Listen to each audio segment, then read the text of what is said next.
You are 50 practices from your perfect pitch. There could be a fishing analogy here. The first part is you're tossing the line into the water. The middle piece is you're hooking them. The last part is you're reeling them in. Good evening, everyone. Welcome to the last lecture in our Entrepreneurship 101 lecture series. This is the final lecture and one of the most important lectures. It's what everything else leads up to. And of course, we culminate in where everyone wants to end up, and that's in pitching to investors and raising money for your startups. It's my pleasure to welcome tonight's speakers, who are going to cover the essentials of building and delivering an effective pitch, as well as the elements of a good pitch deck and good communication. Frank Erschen is the director of the Network of Angel Organizations. He's an active angel investor, mentor, and entrepreneur. After 25 years in the corporate world, this provided him with a foundation for CEO and CIO roles of startups that have raised a culmination of $40 million. He's also had various other board level and investor roles and is currently an EIR and pitch coach at Communitech in Waterloo.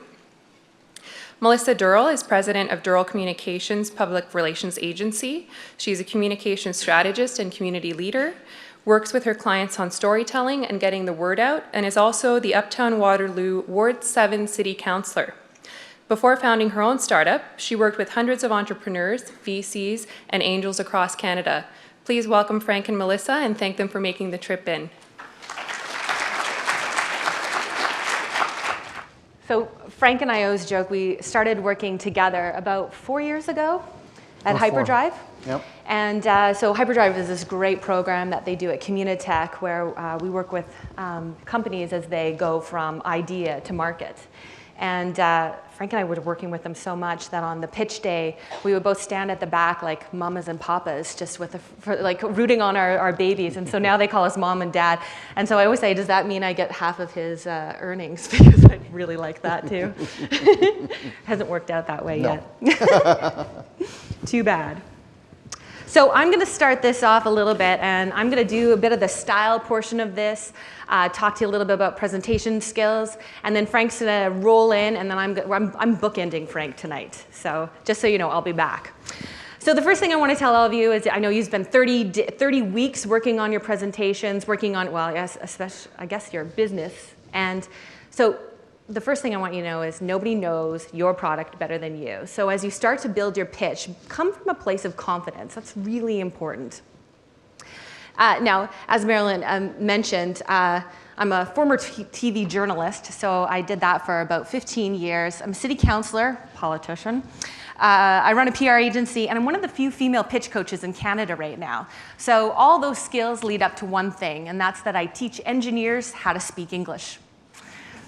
A little bit. So, but it's a lot of fun. And when I first started getting into pitch coaching, one of the things people would always say to me is, oh, it's a soft skill. And I didn't like that after rough and tumbling with politicians as a political journalist for a long time. Anybody who knows me knows there's nothing soft or fluffy about me. And tech's not really soft and fluffy either. However, I am a bit of a speech wonk, and I can tell you, even if you have the greatest content in the world, if you don't master your presentation skills, no one's going to hear what you're saying.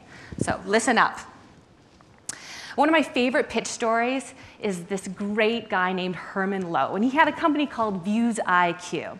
Now, Herman came up with this idea where it was amazing technology that basically would I'm just going to read it so I don't mess it up on them. You'd take a picture of a person's blood sample, and it would give it to a doctor virtually in high enough quality that the doctor could diagnose it right then and there.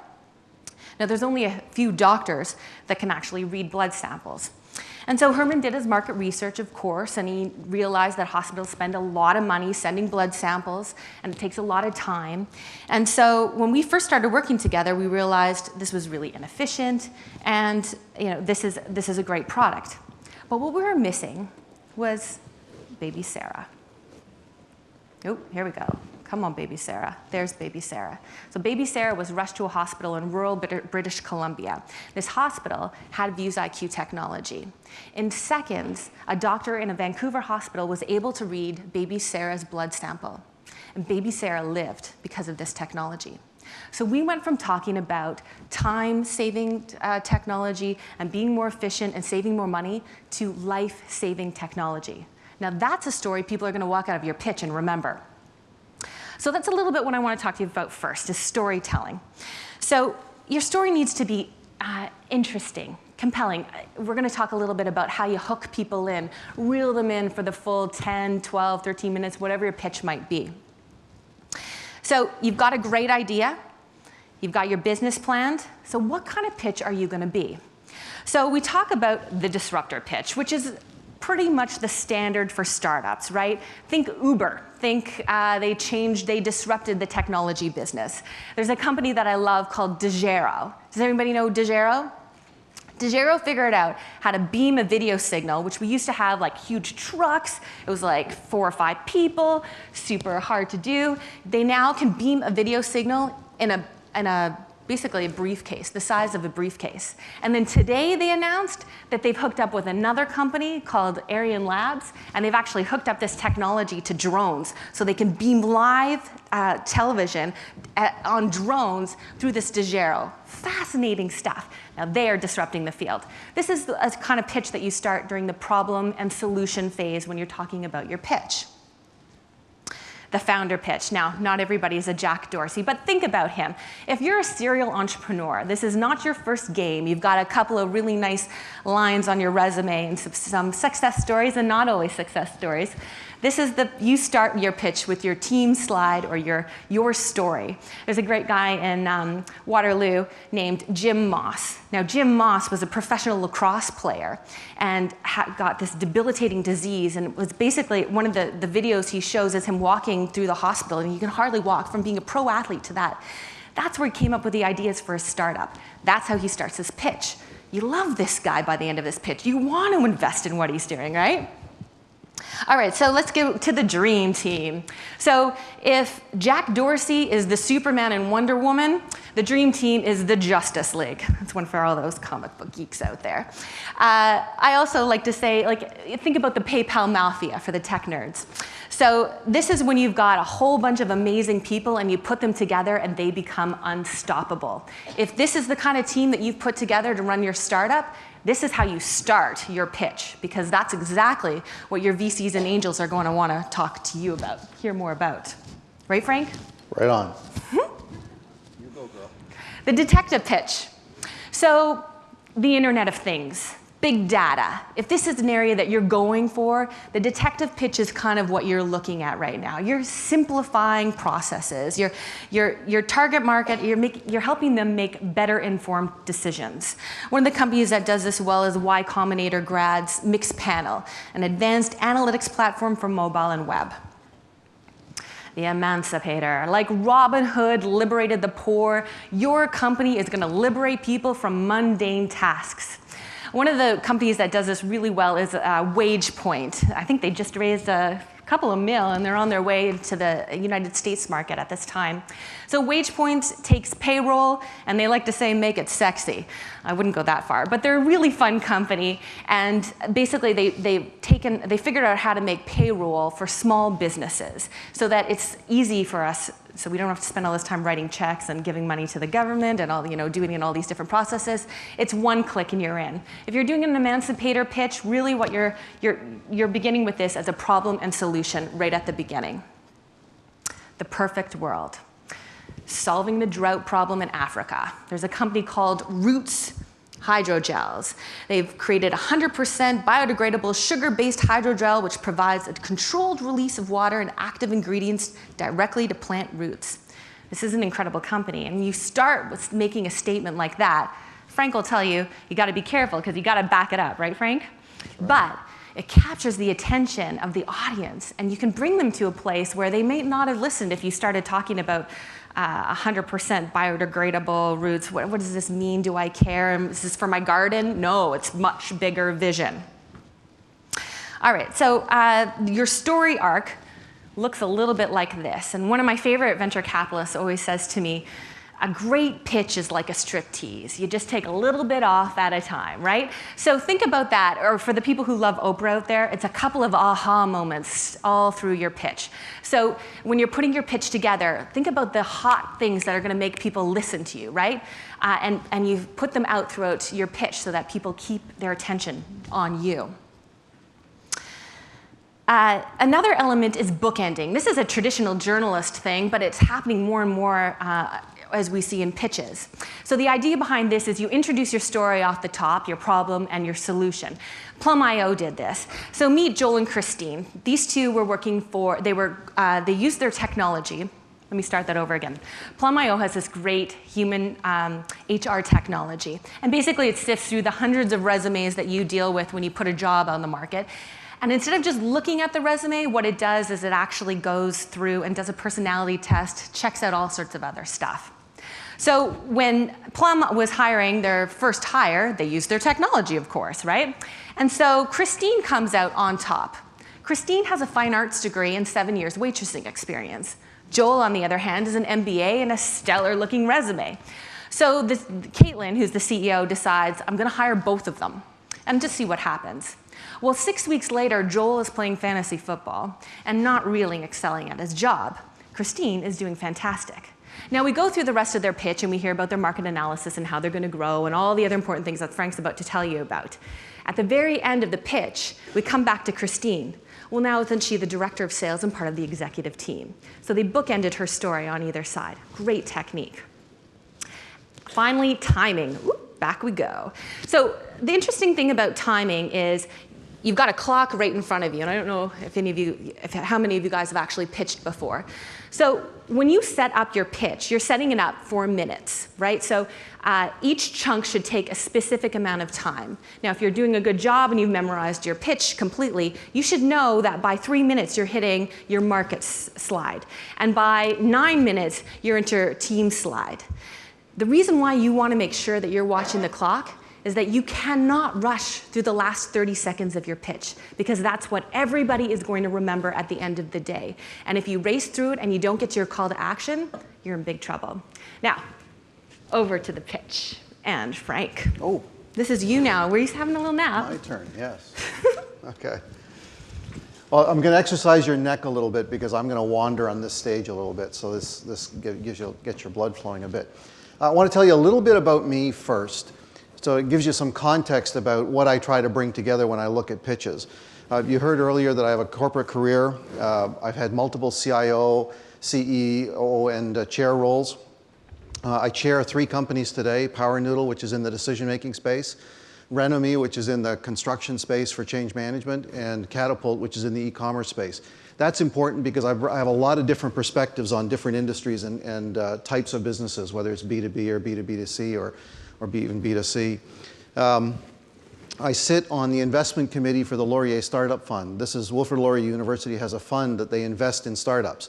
So I sit on that investment committee, so I see other people's results of due diligence and help decide whether or not we're going to invest in those. So I have that view as well. I am an angel investor. I'm part of the Golden Triangle Angel Net in the Kitchener-Waterloo area. They have given me some recognition in the past couple of years, Angel of the Year and Community Builder of the Year. I'm very involved in the angel community across Canada, so I try to bring all these perspectives together. I've developed something called the artful science of pitching. I'll talk about that in just a moment. But what I'm really trying to do is to bring together all of the elements that you need to be able to build a pitch, from what's going through the minds of the investor, whether they're an angel or a VC. What are the things that are going through my mind as a founder and somebody who's looking for funding? And what are the kinds of challenges that I have? I understand these really, really well. I'm constantly raising money for the companies that I'm involved in. I've taken the artful science of pitching to a lot of different places across Canada, a lot of different events, a lot of different venues, and either pitched the pitch or used them in evaluating various pitches. I've worked with hundreds of companies and evaluated critically thousands of pitches over the last few years. So this has been tried and true. And I'm very pleased to be here with Entrepreneurship 101 now. What's artful science in this context? So what I'm trying to do is to take what you know about your business, refine that so that you can pull out the kinds of things that investors are looking for, and eliminate the things that you don't need to tell investors today. So the art of it is, how do you tell your story when you don't have all the information today? You may not have all your forecasts done, you may not even have a product yet, you really don't know your value proposition, or it may not be proven yet depending on the stage you're in. So how do you tell a story when you don't have perfect information, when the investor on the other side of the table is using quote-unquote science to decide whether or not they want to invest in you. And what I mean by science there is they have a number of choices to make when it comes to making investments. There's yours, there's the person that pitched before you, there's the person that's pitching after you, there's the people that pitched yesterday, and there's the people that are pitching next week. So what they're doing is mentally going through their mind trying to evaluate your opportunity versus everyone else's. And that's the science of this. So you're really trying to bring your art to the world of science of the investor and trying to get them to decide to invest in your idea, in your team, in your business.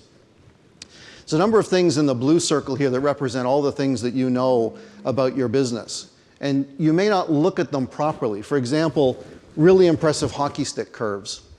People think that investors want to see really impressive hockey stick curves. They actually don't. What they want to see is hockey stick curves that make sense. So, don't fudge the numbers just to be able to get a curve that has this kind of a slope. I'll talk more about that in a moment. What I try to do with people, both of us try to do with people in taking care of our own particular subjects, is how do you refine what you know about your business, add some additional information to that, and create an investable story for investors. Okay, make sense? What I prescribe, and I am very prescriptive about this, I talk about 13 things that you have to cover when you're pitching to investors. And I do it in such a way that I think you can build a deck of 13 to 16 slides. It can be delivered in 12 minutes, maybe 10 minutes. I know there's a pitch competition coming up in a couple of weeks. You can easily do what I'm talking about in 10 minutes. But I try to design these things like an accordion so that you can stretch it when you need to, and you can squeeze it when you need to, depending on how much time that you have. Now, I am very prescriptive about this, but I'm not prescriptive necessarily about the order. And this is a very important point. I really want you to cover the topics, but you have to come up with the order that makes sense for you. Now, I have an order that makes sense for me, and I'm going to show that to you in just a moment. But the other point when it comes to being prescriptive about this is you're going to experience, if you haven't already, mentor whiplash. Who here has experienced mentor whiplash? Not yet? Well, you're lucky. Right? You will get advice from different people. It's going to be conflicting advice over time. And the same is true of pitch advice. I'm going to give you some advice. You're going to see somebody else or talk to somebody else. They're going to give you a different spin. At the end of the day, you have to decide what makes sense for your business and which advice do you like the best based on the evidence or the way it was presented to you. All I can tell you about mine is it's been used across the country by hundreds of companies to improve the starting point of their pitch to get an investable story and raise money. I'm going to talk about these 13 topics. I'm not going to talk about them right now, so you can just scan the list.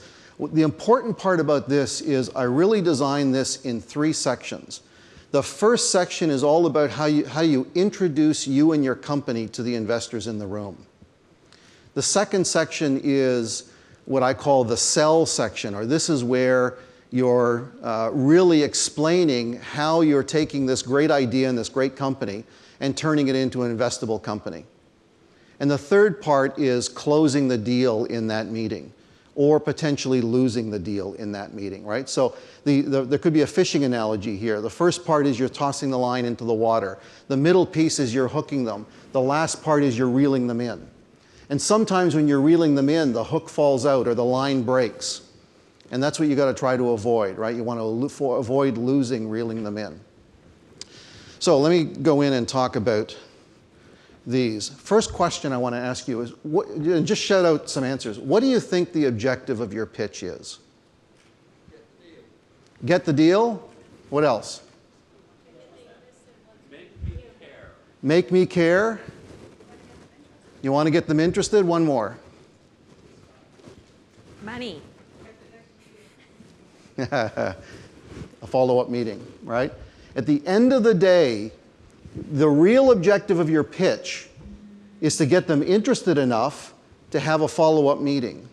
The reason this is important is if you go into your pitch expecting to walk away with a check, you're going to be disappointed many, many, many more times than you're going to be thrilled. So why set up yourself for that kind of disappointment? It's very easy, it's much easier to make your objective, I want to get a follow-up meeting, because at the end of the day, an investment is a process. It's a series of follow-on meetings until one day the meeting is signing a check and exchanging paperwork, right? So the first key thing is the objective is a follow-up meeting. So you design your pitch such that that's what you try to achieve, right? You're not trying to tell them everything you know about the company. You're not trying to give them all of the details about why you started it. You're not trying to tell them what high school you went to. You really want to just tell them enough to get them interested. Make sense? Okay, so let's start out. I'm going to go through 13 different things here. The title page. This is actually a very important page. This is your opportunity to show the name of your company, the logo of your company, your name and your contact information so that they can see who you are and maybe even write down your phone number or your email address. And if you've got a name that is hard to pronounce, it's very important that it's on the screen so that they can see that, right? And then the last thing to remember on this is first impressions count. Very often, this will be the first time that the investor will see you.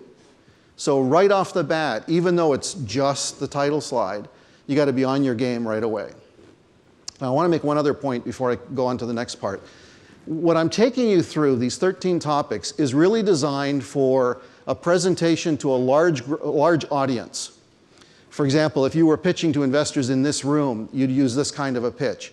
The key characteristic is that you're being given a set amount of time to deliver your story, a set amount of uninterrupted time.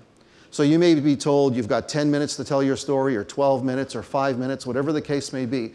But the key thing is it's uninterrupted. Why is that important? Because that lets you tell your story.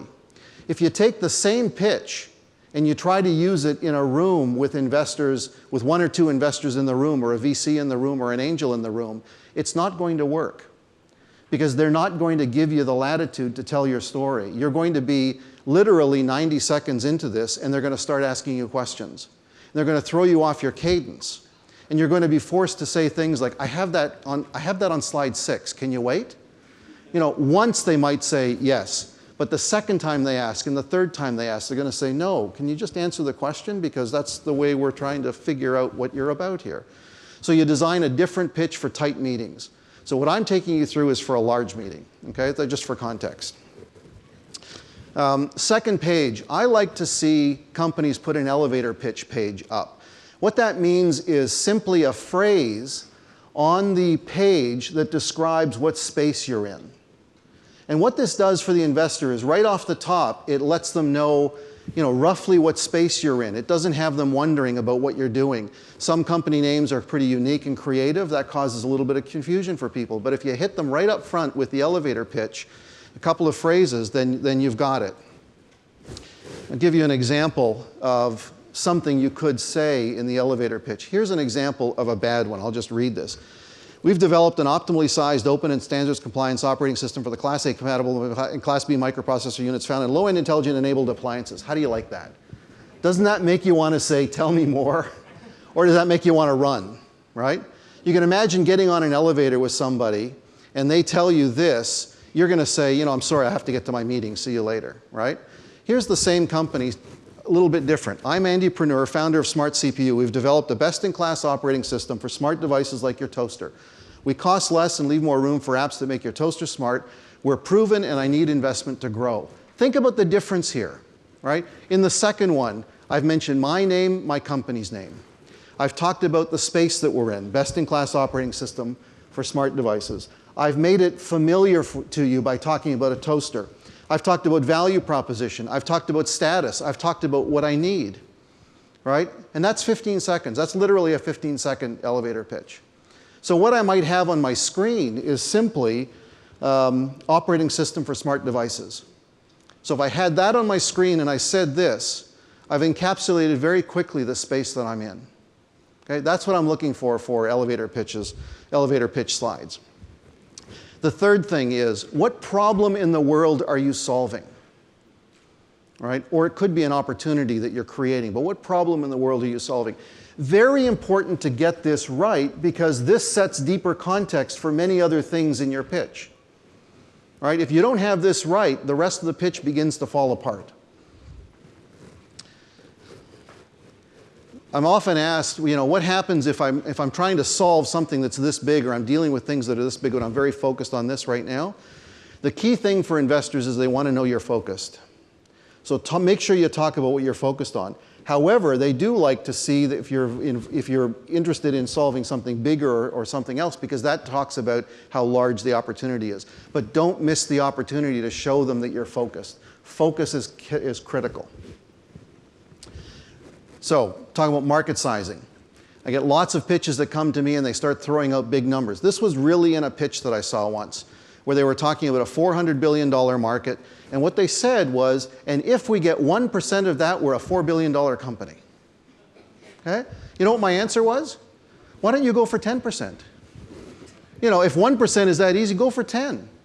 It doesn't make any sense to do top-down numbers like this for an investor. If you think about what the investor's thinking about, you just told them what problem you're solving. What they want to know is, how big is that problem in the world?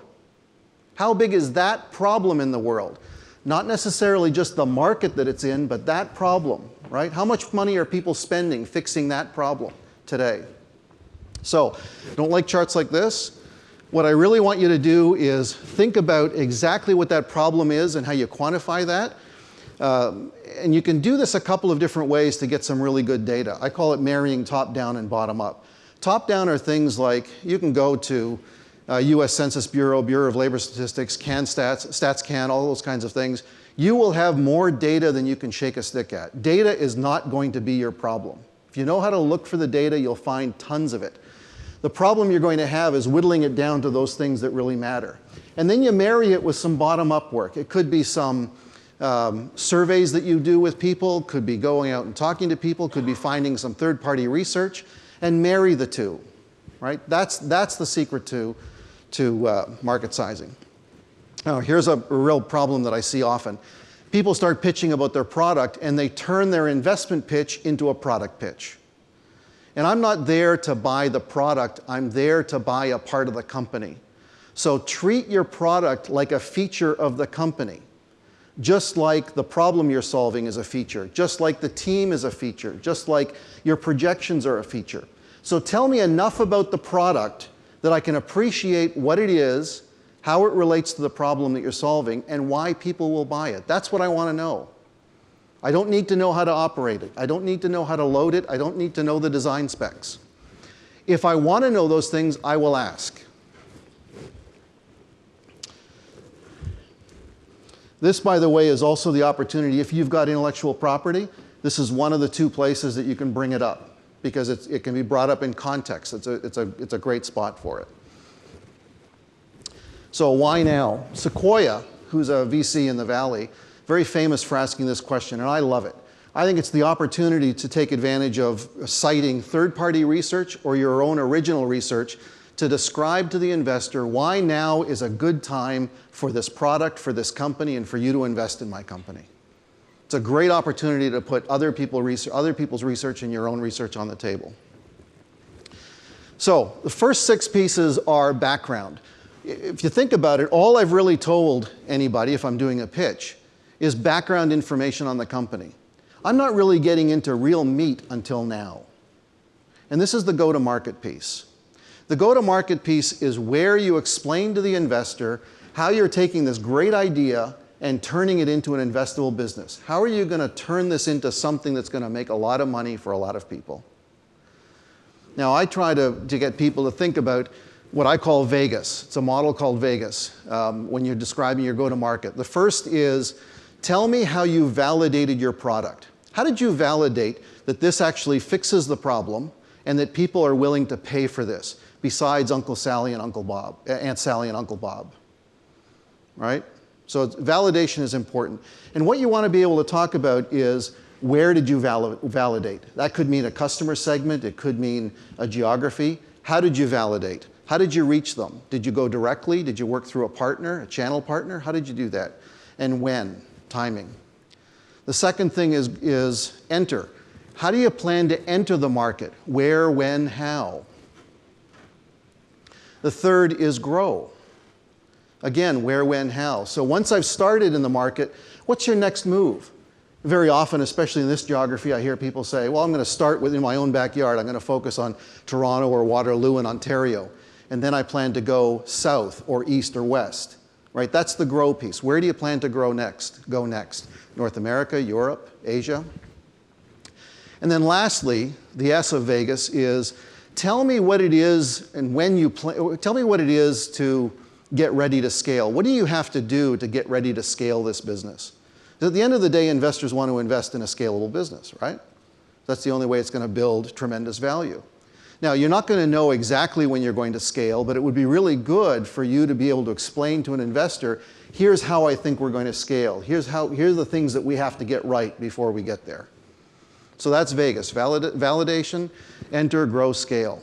And it's a great way to kind of present this to the investor. It's a format that works because you're able to, at the end of the day, when you look at this, this is really a description of your business over time.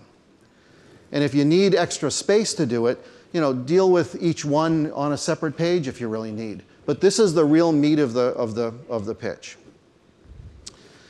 Now, the next one is getting into competition. So if you think about the flow that's happening here, hi, I'm Frank, this is my company.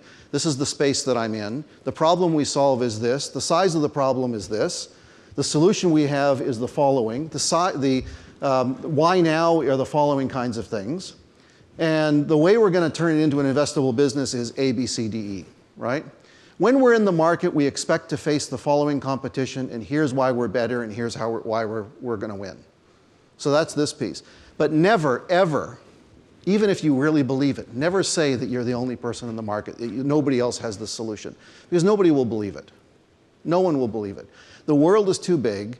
There's too much innovation going on. There's too much creativity going on. There's too many incubators, accelerators around the world. And the likelihood that somebody is coming up with your light bulb is very high, right? So don't say it because you lose credibility.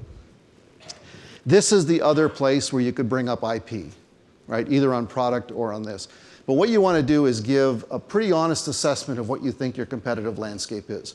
If you don't, investors will see through that very quickly.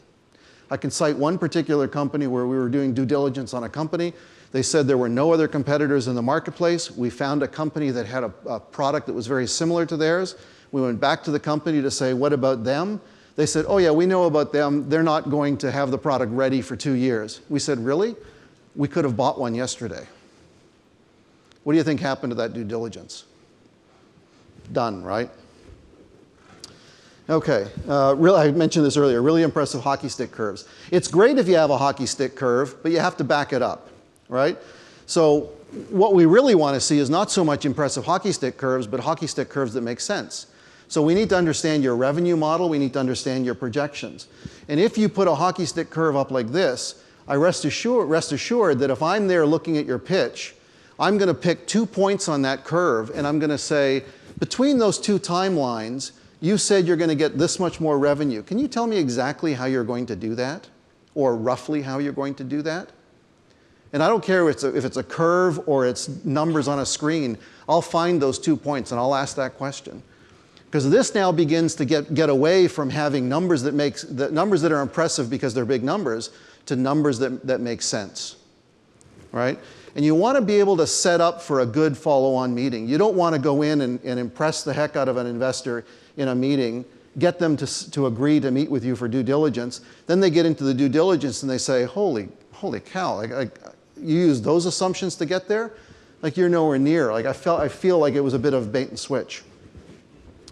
And if you cite precedents, if you're going to say something like, Twitter grew the following way and we plan to grow the same way, or LinkedIn did it this way, or Microsoft did it this way and we're going to do it.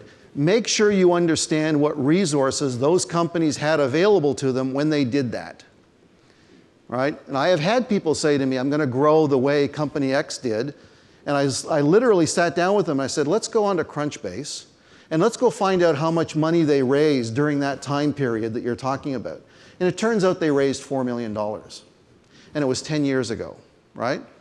And what this company was looking for was about $100,000 to do the same. And I said, look, number one, you're going to have to do 10 times what they did 10 years ago. You're going to have to do it for half the amount of money, but you're going to have to do it for a lot more money than you're looking for. So if you're going to use that example, do your research. Don't let an investor say to you, let's look this up and see if this makes sense. Because if it doesn't, your credibility gets shot really, really quickly. Next is the team. Purpose of the team slide is to establish credibility and create some comfort by the investor that I want to part with my hard-earned money with this team. But the other opportunity that you have is to talk about the gaps that you have on the team. Why is that important? Because in a moment you're going to talk about how much money you need from the investor to invest in the company. Well, one of the great uses of that money is to fill gaps on the team, right? So it's okay, in fact, it's necessary for you to be able to talk about the gaps on the team, because that's likely one of the, very, very infrequent you find a perfect team, but it's going to be one of the places that money is needed. And then the ask. Well, it's actually much more than the ask. What we really want to know is how much money have you raised to date? How have you survived to date? Did you get money? Did you get grants? Did you bootstrap this? Friends and family? Those kinds of things. And how much are you looking for today? By the time you get to this slide and you're asking for X amount of money, it should be obvious to the investor what you're going to use that money for. Why? Because in the go-to-market section, you talked all about how you were going to transform this idea into an investable company. Right? So the use of proceeds piece here becomes very, very easy. All you need is a pie chart that says we're going to spend this much on marketing, this much on sales, this much on product development, this much on this much on that. Right? Because you've already talked about the details. Lastly, the last slide. I don't see this as much as I used to, but I used to see a lot of slides that would close a presentation with a big thank you in the middle. Right? And then you'd go to Q&A, and that thank you slide would be up there for 10 minutes while you're in Q&A. Now think about this for a minute. If that slide is up there for that long, that's going to be up there longer than any of your other slides, and quite possibly longer than all your slides put together. So in other words, it's very valuable real estate. It is not the opportunity to simply say thank you. It's the opportunity to say, if I need you to remember 3 or 4 things from this pitch, it's the following things. No new information, but it's highlighting the things that you need to tell. I have a couple more here that I need to get to. So this is the full list. Remember, I said it's an accordion. You stretch it and squeeze it as you need. Who here uses Business Model Canvas? Okay. So I've mapped Business Model Canvas or Lean Canvas to the artful science of pitching. And I won't go through these, but you can see the different parts of the Business Model Canvas and where they map.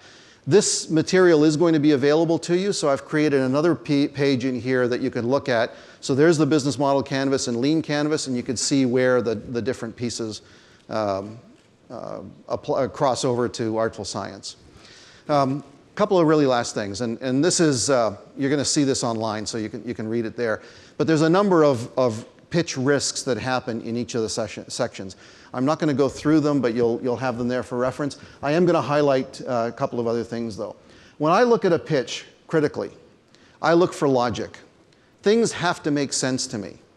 And sometimes this is one of the risk areas where elevator pitch, problem, solution, and market size and solution don't hang together. If they don't hang together, you've lost that fish. You've lost that investor, right? So watch the logic there. The second logic trap is the go-to-market, projections, and financing, right? If you have a really huge go-to-market plan and your projections are really huge and your ask is really small, the investors are going to say, well, how are you going to do all that with the $100,000 that you're asking for? Or $500,000 that you're asking for. Like, you put $1 million plan on the table. So how are you going to close that gap, right? So watch the logic there. And the last one is market size and projections in particular, right? If you're in a market that's 100 million and you're calling for revenue of 50 million by year 3, I'm going to look at that and say, you know what? What you're telling me is you're going to take 50% of this market by year 3.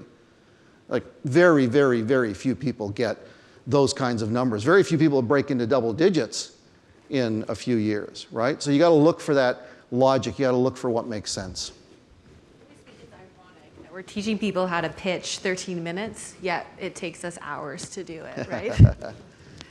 Madam. Back to me? you. Awesome. Okay, well, I'm going to go real quick here because if you want to get to some Q&As. Now, just briefly, you're going to hear some jargon around a finance pitch and a marketing pitch.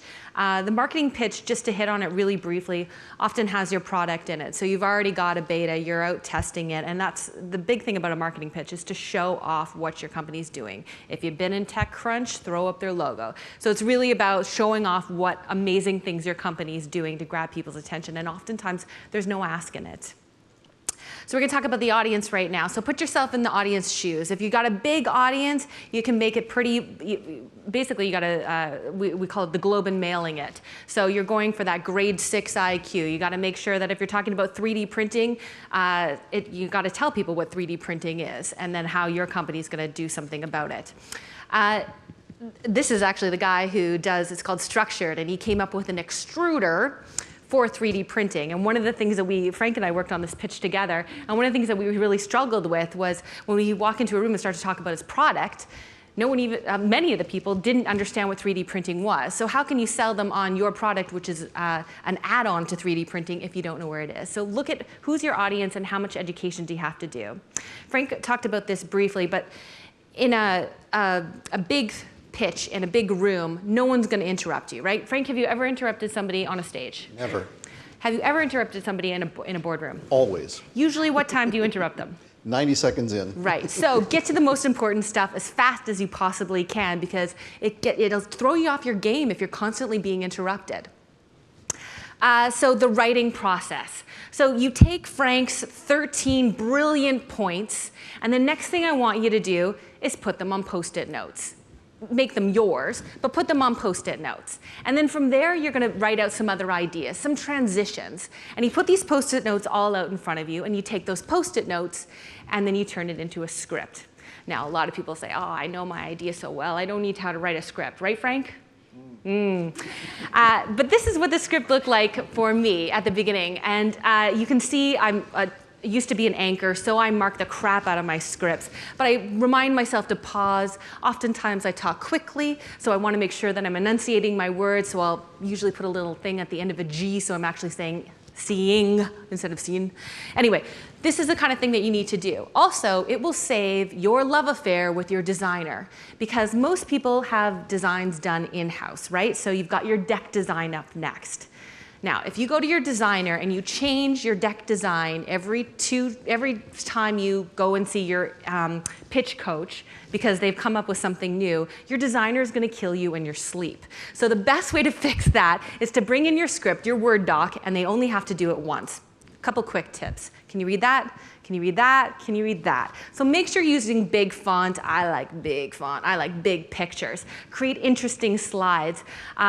Something that's going to keep people's attention, but what you really want, a news director said to me once, have people listen to what you're saying and not what you're showing up on your screen, right? So if you're doing a marketing pitch for the most part, you want people to be listening to what you're talking about, and then this is just a little enhancement. Finally, presentation skills. I love this lady. She did this really cool lecture on a TED Talk. And it was a study that she did. Does everybody know Amy Cuddy? So what she did was amazing. And this is the secret sauce of a fantastic presentation. So she took two groups of people, and her thesis was that if you struck power poses before you went out onto a presentation stage, that you would actually be more successful. So she took two groups, put them in different places. Now, what did they do? The first group sat down in chairs and had low poses, what we call low poses. So a lot like this, right? And then the other group had them doing like Wonder Woman poses and these big, big poses to make them feel more confident, spiking up their testosterone levels, right? So then they go into this closed job interview and they videotape them. They bring in these blind viewers to watch the videotapes. Well, don't they want to hire everybody who was doing the big power poses and not interested in the little poses? Everything else was pretty much the same. So one of the things that we do before you pitch is you usually sit down in your chair and you sit on your iPhone or your BlackBerry and you play on your phone, or you're reading your script so you can go through it over and over again, right? So 2 years ago, we banned that at the place where Frank and I pitch coach. I don't let any of my pitchers sit down before they go on. We're doing power poses. Another thing you can do is put your fist into your hand and you push as hard as you can. You're constricting your muscles. You release them like you feel big, and you go on the stage and you nail it, because that's what you're there for, right? So that's your present. Ooh, backwards. Here we go, forward. This one's for the ladies. But it's really important to, if you look good, you feel good, and you feel more confident. I know you got a cool t-shirt with your logo on it and you want to wear it on stage. Put the logo on your PowerPoint. You don't need to wear it. Dress like the CEO that you're trying to become. I always tell people you are 50 practices from your perfect pitch. And I seriously mean that. If you practice your pitch 50 times before you go up on stage, I will buy you a case of wine if you don't nail it, okay? So this is something that you have to go over and over again. We have totally run out of time, so I'm just gonna go real quick through enunciation. That's one of the things that you can really focus on. When you get stage fright, and I don't know if I had somebody say to me, I'm good with a big crowd, but I'm terrible with the boardroom. So it's wherever you get that stage fright. One of the things that you really want to do is trick your body. So if you take 10 deep breaths before you go on stage, you actually trick your body into being a little bit more relaxed. Just a quick little tip for you to chill out before you go on stage. And this is really back to the beginning. And what I wanted to leave you with was really the idea that pitching is really simple. You got a few things, you fill in your blanks, and you put it out there, and you have some fun. The hard part is starting a company. You're working on that part. So when you get up on the stage, enjoy it, have fun. And I think we are ready for some questions, if there are any. Well, thank you. Back to you. No, I guess I stand up now. How would you recommend pitching if you have something like a disruptive technology where the market is yet to be defined and your current forecast might be way off? You want to start with that one? Sure. So this is an example of where you've got to use this art, right? You've got to be able to build some excitement with the person that you're pitching to. So you got to think creatively about how you describe the disruption. Mm-hmm. How do you describe what the possibilities are here? Investors like to be excited. So give them something to be excited about. It's actually quite simple to do. Yeah, I would add too that the disruptor pitch is your typical startup pitch, right? We're all trying to disrupt an industry, and so one of the things that I like to say is make me smell, make me feel, make me understand that industry you're in and that problem that it's having, and then I'm going to walk that path with you as you take me through that solution. So we call it scene setting. So set the scene,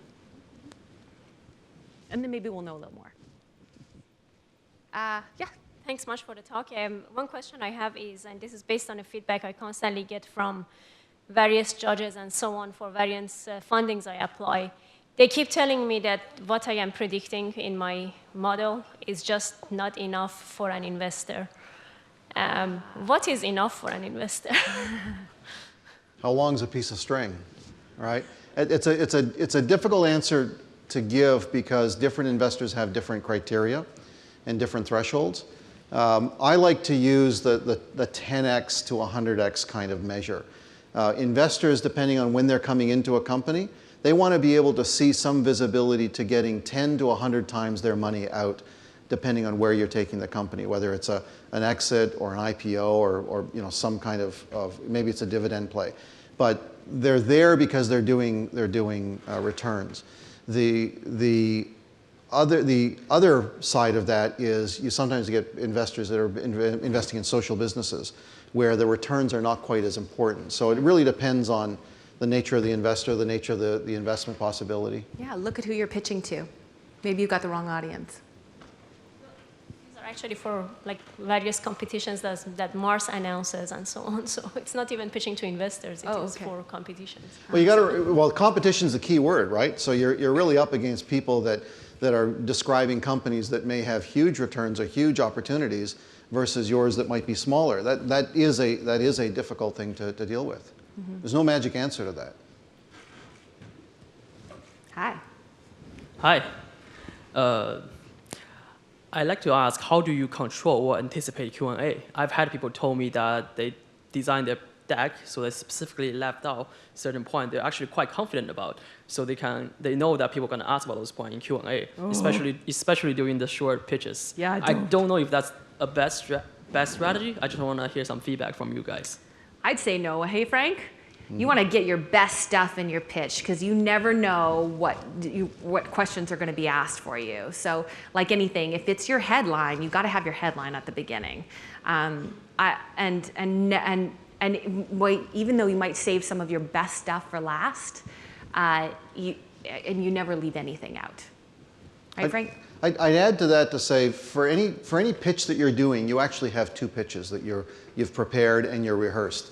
One is the main pitch. The second is you probably know most of the questions that are going to be asked of you. In fact, most importantly, you know the questions you hope they don't ask. Mm-hmm. Those are the ones you really have to think about and rehearse the answer to them, because the last thing you want to do is to be making up the answer on the fly. That's deadly, right? So you have that second pitch ready. It's the questions that I know I'm going to get asked. It's the answers I know I'm going to give. And prep, if you have the opportunity to prep your angel investors, I mean, Frank, how many times are you in a room where you know that a company's coming in and they've actually connected with you beforehand, and especially if it's a warm relationship, you'll actually prod them into some stuff that you want to either repeat a second time. I mean, LinkedIn is an awesome thing because you can pretty much read up on whatever your angel investor has on their resume, right? So do your research and see if there's someone in there that you can connect, right? And then prep them. Hi. When you're making a pitch and you're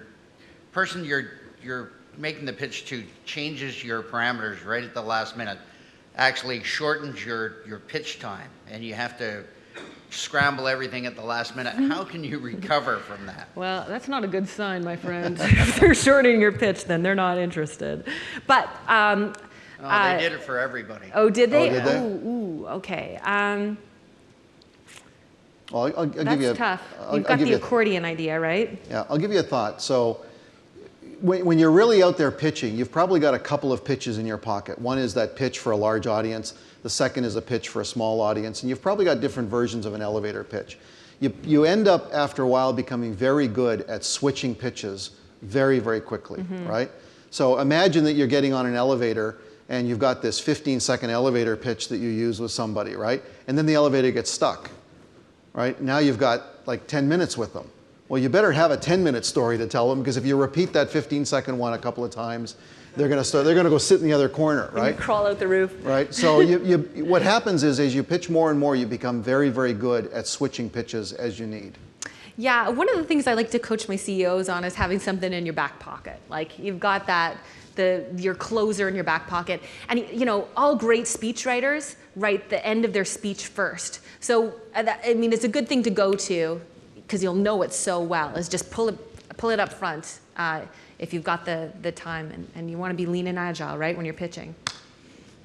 I guess we're here. Hi, thank you for the presentation. Just wondering where you would put, if you knew that the product you were developing required oversight from a regulatory body, or there were legal implications to what you were developing, would you put that somewhere in the pitch in anticipation that you're going to get a question from an investor to show that you're clued in?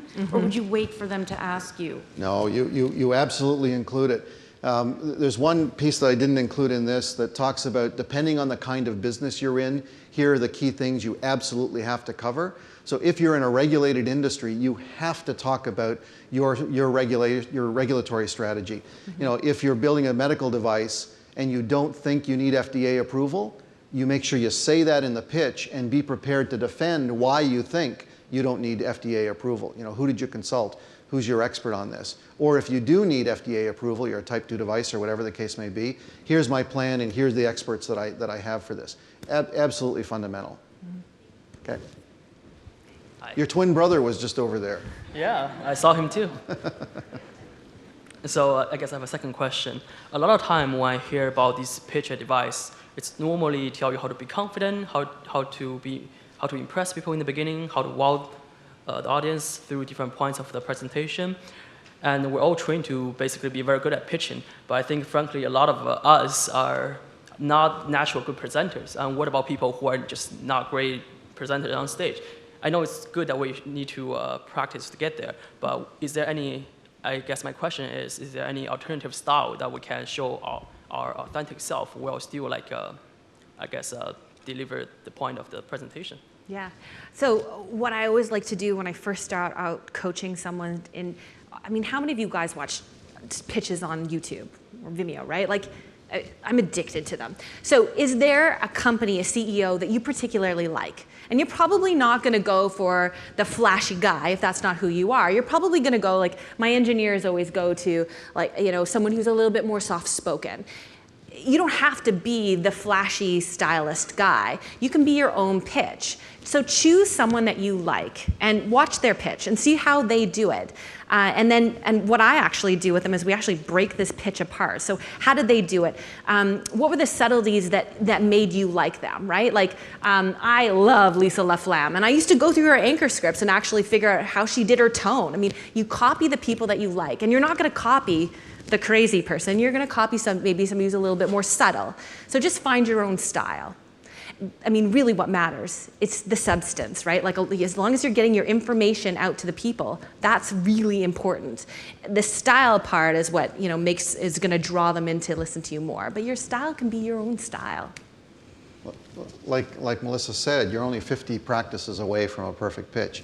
Like, practice is critical. We've both worked with people who started out with very rough pitch styles and pitch delivery, and they refined them over time. They became very good pitchers, but it takes time, it takes practice. You know, it really does. The one thing is, most of you guys are brilliant, right? Like, that's the one thing I find, if you've got that initiative to start your own company, pretty smart people. And if English is your second language, we can work on the accent to make sure that people understand it, if that's what it is. If it's transitioning or even confidence, we just work on that. I mean, that's the fun part. And this is fun. Trust me. Talk to you guys and get help. Yeah. There are resources. I mean, you know, draw on the resources that you have, for sure. Yeah. This is just a quick pitch to the audience here and fellow startups. We started a Toastmasters Club in Toronto here that specializes in pitches, and you can come anytime and practice as a guest.